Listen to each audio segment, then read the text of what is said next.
हे अडी अशी मान का बरं हलवत आहे सांगतो तुम्हाला काय झालं तर.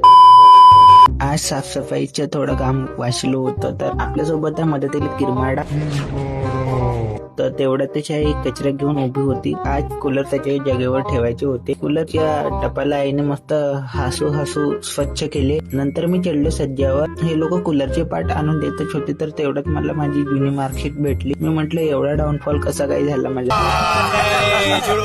मग फायनली आपला मिशन कम्प्लीट झाला. मग तेवढ्यातच मी आलो खाली. कोजागिरीचे कार्यक्रम सुरू होता. गुल्लबाईचे गाणे सुरू होते. हे लोक छोटे अडी मोठे अडी म्हणे की सिंगाडे खा म्हणे. हे छोटे अडी म्हणत होते का नाही म्हणे तसं चिरंजीव होते म्हणे. मग तेवढ्यातच हे आडीनं तर आपला कार्यक्रम सुरू केला. किरमाड्याने मस्त सिंगड्यावर ताव मारला. मग मसाले भात आला. आड्या तर मस्त झुमले त्या मसाले भातवर. मी कुठे मागे राहतो मस्त नाही म्हणत पर्यंत मसाले भात खाल्ला. नंतर आलो मी मंदिरात. इथे पण कोजागिरीचे कार्यक्रम होता तर मस्त दूध वगैरे तयार होत. सोबतच समोसा पण होता. लोक तर मस्त दुधाचे आनंद घेत होते. मी पण त्या आनंदात सामील झालो. भेटूया आपण पुढच्या ब्लॉग मध्ये.